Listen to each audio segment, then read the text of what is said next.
The sun was beginning to sink behind the pines of northern Alabama, painting the sky in slow strokes of gold and crimson. Families filled the stands at Growler Pines Wildlife Park, their chatter blending with the distant hum of cicadas. The air carried that warm, familiar scent of hay, popcorn, and something faintly wild, the kind of smell that reminded people they were about to see something thrilling. Children clutched their parents' hands, phones hovered in the air, and all eyes turned toward the cage at the center of the arena. Inside stood Ryan Easley, the man everyone had come to see. He was dressed in his signature red jacket, trimmed with gold thread that shimmered under the lights. His voice carried easily through the speakers, confident and smooth, the kind of voice that could make danger sound like entertainment. Behind him, the massive steel enclosure gleamed, and within it, pacing in slow, deliberate circles, was Blaze, a 400-pound Bengal tiger with orange fur that caught the dying sunlight like fire. Blaze wasn't just an animal to Ryan, he was a partner, a friend, almost family. Ryan had raised him from a cub, feeding him with a bottle, sleeping beside him when storms scared the young cat. Over the years, the bond between man and beast had become the foundation of Ryan's fame. To the audience, he wasn't just a trainer, he was the tiger whisperer of Alabama. Ryan gave a short bow, flashing that same boyish grin that had been on countless posters and local news stories. The crowd roared in applause. He started the show with ease, guiding Blaze through the familiar routine. A jump through a low hoop, a playful roll, a pause on command. The tiger responded to every cue, its movements smooth and controlled. At the front of the audience sat Ryan's wife, her smile glowing with pride. Beside her was their daughter, no older than 7, clapping with both hands, her small voice cutting through the noise. To her, this was just another evening watching her dad do what he loved most. She didn't know that love could sometimes blind a man. Ryan turned toward the crowd and cracked a joke.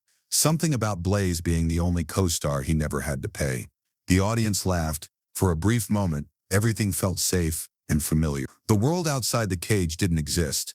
There was only the echo of laughter, the gleam of lights, and the rhythm of trust between man and beast. But somewhere inside that trust, something subtle began to shift. Blaze's golden eyes followed Ryan with quiet intensity. His ears flicked back slightly. His tail began to twitch. Small signs most people wouldn't notice, but signs that meant something to those who knew animals well. The tiger wasn't angry. He wasn't aggressive, but there was a flicker of unease, like an instinct awakening after too long a sleep. Ryan turned his back to fetch a small treat from the platform behind him. He didn't see the change. He didn't feel the air tighten or notice the hush that suddenly fell over the crowd. For one suspended moment, the world went completely still. The tiger's muscles tensed. His breathing slowed. Somewhere deep in the animal's memory, something ancient stirred. Not rage, but the pure reflex of a predator that had never truly forgotten what it was. Ryan faced the audience once more, smiling as if nothing in the world could go wrong. The applause grew louder, filling the tent with energy. Children screamed in delight. Cameras flashed. The lights danced on the bars of the cage. And then came the moment that would be remembered forever, the final bow. Ryan spread his arms wide, the red jacket catching the last rays of sunlight.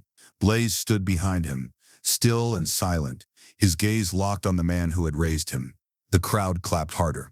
Some stood to cheer. Ryan turned slightly, beginning his closing gesture, but the tiger's tail gave one last flick, sharp, deliberate, intense. Then came a pause. A strange, heavy silence that no one could explain. It lasted less than a second, but in that heartbeat of stillness, the world seemed to hold its breath. The sun slipped completely behind the pines, leaving the stage in soft orange shadow. And though no one knew it then, that would be the last time Ryan Easley ever bowed before an audience. While other teenagers hung posters of rock bands and sports heroes, Ryan's walls were covered with photographs of lions, leopards, and tigers. He'd spend hours studying how they moved, how their eyes seemed to pierce through the lens. To him, they weren't monsters or threats. They were misunderstood souls trapped by their own power. The first time he stood a few feet from a full-grown tiger, he felt something awaken inside him. He'd later describe it as standing at the edge of a thunderstorm, dangerous, electrifying, but beautiful. That moment set the course for the rest of his life. He moved from small circuses to wildlife rescue centers, learning everything he could. Cleaning cages, feeding cubs, bandaging wounds, he did it all with quiet devotion. He wasn't motivated by money or thrill. It was almost spiritual. To Ryan, every animal he met had a story and every scar carried a lesson. Over time, he began to form his own philosophy, one that would define him and eventually destroy him. He believed fear was the greatest poison between man and beast. If you show them fear, he once said during a local interview, they'll mirror it. Show them trust, and they'll become family. It was a statement that sounded noble, even poetic. But beneath it was a dangerous misunderstanding of nature itself. Ryan began to test that belief with every new cat he trained. He would enter cages without sticks, speak softly instead of shouting, and let the animals come to him on their own terms. To everyone watching, it looked miraculous. A man who could sit inches away from a predator and remain calm. A man who could reach out and scratch a tiger's chin like it was a house cat. His reputation grew fast. People called him fearless. Some said reckless. But to Ryan, it was proof that love and patience could tame even the wildest heart. During one of his training projects, a new cub arrived, a tiger unlike any he'd seen. It was larger, stronger, and far more temperamental than the others. Its orange coat was darker, its eyes colder. The paperwork revealed it had come from a breeder linked to a controversial circle of private collectors, the same network once associated with Joe Exotic's operation. Most trainers would have refused the cub. Ryan didn't. He saw potential where others saw danger. He named him Blaze. From the start, their bond was intense. Ryan spent hours each day feeding and playing with Blaze, teaching him to respond to voice commands instead of punishment. When Blaze grew sick one winter, Ryan stayed by his side for days, sleeping beside the cage, whispering softly through the night. He said the tiger reminded him of himself, misunderstood, proud, and untamable. As years passed, Blaze grew massive, with shoulders like carved stone and a low, rumbling growl that could shake your chest. Yet beside Ryan, he appeared gentle, obedient, even loyal. Visitors would often gasp watching the man and the beast share the same space. Locals still remember the way Ryan spoke about him. You just need to look them in the eye, he'd say with a quiet smile, and they'll look right back into your soul. People thought it was wisdom, but to others, those who had worked around big cats long enough, it sounded like a warning disguised as poetry. Because in those golden eyes Ryan loved so much, there was no friendship, no promise of loyalty, only instinct, the kind that waits, silent and patient, until the day it's finally reminded of what it truly is. And that reminder was coming.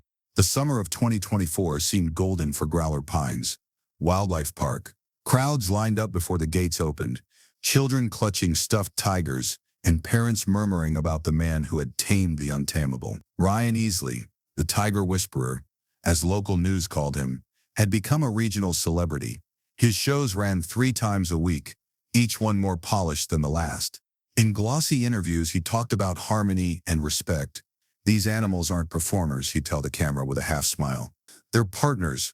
His confidence had a magnetic pull, that quiet kind of certainty that makes people believe in miracles. And for a while, everyone did. But behind the fences and stage lights, the golden surface began to crack. Handlers started whispering among themselves. Blaze, Ryan's prized tiger, the one who shared the stage with him, was changing. It began subtly skipping meals, ignoring commands, staring into the dark corners of his enclosure, as if something were there. One of the keepers said Blaze flinched at sounds he used to ignore. Another claimed the tiger had started to growl softly when Ryan passed by at night. When they brought this up to Ryan, he laughed it off. Blaze is just moody, he said, tightening a bolt on the cage gate. Animals feel the weather coming before we do. Probably a storm brewing. But there was no storm in the forecast. The footage told a different story. Security cameras from the night enclosures captured Blaze pacing in endless circles, clockwise, always clockwise, for hours. His massive shoulders rolled under his striped coat like waves in a restless sea. Each time he passed the lens, his eyes flashed, reflecting the red infrared light like molten gold. Something was wrong. The handlers noticed how Blaze no longer responded to the soft whistle. Ryan used to call him, the bond that once looked like magic on stage, now carried a faint tension, like a string pulled too tight. Yet Ryan kept performing, convincing himself that trust would always win. He refused to see what everyone else saw, the slow unraveling of the animal's calm, the primal rhythm building beneath the surface. One morning before a weekend show, The park felt unusually still. The staff moved quietly, setting up props, cleaning stands, polishing the steel bars of the cage. Ryan's wife, Claire, stood near the tent entrance, arms crossed. The smell of raw meat hung thick in the air. "Maybe take a day off," she said softly. "He hasn't been himself lately." Ryan chuckled, sliding on his gloves. "It'll be fine. Blaze and we've been through worse." But she didn't laugh. Her eyes lingered on him a moment longer, filled with something between love and fear. As Ryan stepped into the tent, the sound hit, a low, rumbling growl that seemed to vibrate through the ground. It wasn't loud, but it carried weight, like a warning from somewhere deep and ancient. The crew froze for half a second, waiting to see if Ryan had noticed. He didn't even look up. He just smiled at the empty seats, adjusting his jacket, rehearsing his lines. The growl faded, swallowed by the hum of the generators. But that sound, that low, trembling pulse of something wild and restless, stayed. You could feel it in your chest long after it was gone. It was the first sound of a storm no one saw coming. By the next morning, Growler Pines Wildlife Park was no longer a place of laughter. It was a headline: "Trainer killed by his own tiger. Live in front of audience." The story spread like wildfire. Every major outlet carried it. Every thumbnail showed that one haunting image: Ryan Easley smiling just seconds before the unthinkable happened. The internet swarmed with clips, theories, and armchair experts debating whether it was the tiger's fault or the man's pride. But for those who had been there, no debate was needed. They had seen how trust can shatter in an instant. Ryan's name filled talk shows and documentaries. Some called him a hero who died doing what he loved. Others said he was reckless, blinded by his own illusion of control. But no one could deny one truth: his bond with Blaze had been real. The tragedy wasn't born of cruelty. It was born of love that forgot its limits. In the weeks that followed, wildlife experts were invited to dissect the tragedy. One voice stood out, a zoologist who spoke softly, almost mournfully. "No matter how gentle they seem, predators never forget who they are. You can train them, feed them, love them, but their instincts are written in a language older than our species." Her words echoed across the screens of millions, a reminder that nature doesn't bend for affection. It listens to instinct alone. And yet, for those who knew Ryan personally, that explanation felt too small. To them, he wasn't just a man who lost control. He was someone who had dedicated his life to giving misunderstood creatures a home. He had believed, with almost spiritual conviction, that kindness could tame the wild. His wife later said in an interview, her eyes glassy but calm. Ryan didn't see a beast when he looked at Blaze. He saw a reflection, something pure, something uncorrupted. Maybe that's why he never saw the danger. The park closed within a month. The signs were taken down, the animal enclosures emptied, one by one. For the first time in years, the laughter and applause that had once echoed through the pines faded into memory. Blaze was quietly transferred to a sanctuary, hundreds of miles away. The news said he would never perform again. No more crowds, no more commands, just open fields and silence. Some people wanted him euthanized. Others argued he had simply acted on instinct. In the end, mercy prevailed. He lived out his days unseen, his name spoken only in whispers.